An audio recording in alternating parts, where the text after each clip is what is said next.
Heidegger's Politics, Postponing the End of History. The politicisation of Heidegger exegesis has reached a point that is unparalleled in the history of ideas.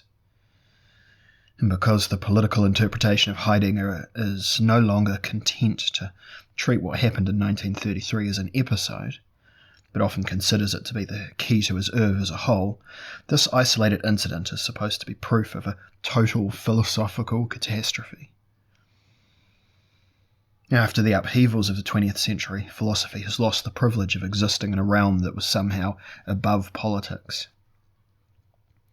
Anyone presuming to speak of, quote-unquote, Heidegger's politics can assume that it is a real issue and that it has been properly identified, although the findings call for careful interpretation now more than ever, after the studies of Alexander Schwann, Pierre Bourdieu, Silvio Vieta, Dieter Thoma, Philippe Lacoue-Laberta, John Caputo, and Peter Trauny, to mention only a few of the many commentators.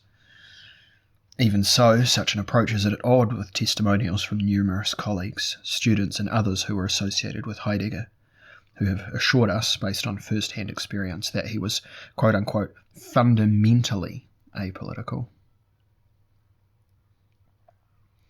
To decide that Heidegger was apolitical is not entirely implausible, since we otherwise attribute an inappropriately commonplace or pragmatic conception of politics to him, and because explaining Heidegger's behaviour ad personam as a typical case of, quote, fallibility in matters outside of his expertise, end quote, would have us believe that he was similar to Plato, the failed philosopher king and reformist pedagogue. On such a view, we would not be surprised if Heidegger were one day to be asked, quote, back to Syracuse now, my friend? End quote. In what follows, I will explain why we do Heidegger no favours if we try to defend him by claiming that he was quote-unquote apolitical, as if a philosopher's errors or poor decisions should not even be taken seriously. Indeed, precisely when such errors and poor decisions are suspected to have not been simple oversights, but are rather to be understood as essential elements of his thought.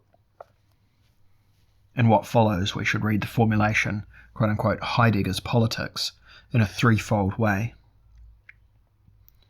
First of all, it characterises Heidegger's own approaches to the political sphere, approaches that could be characterised as actually quite extreme, if not antipodean, which is why a German mandarin's and wildly inept attempts at a political intervention will here be expressed in the profane dimension of national and ideological conflicts. Next, Heidegger's role in a scenario from the history of philosophy will be described under the same heading, which includes the qualifications necessary for a philosophy to assume an official position in political theory.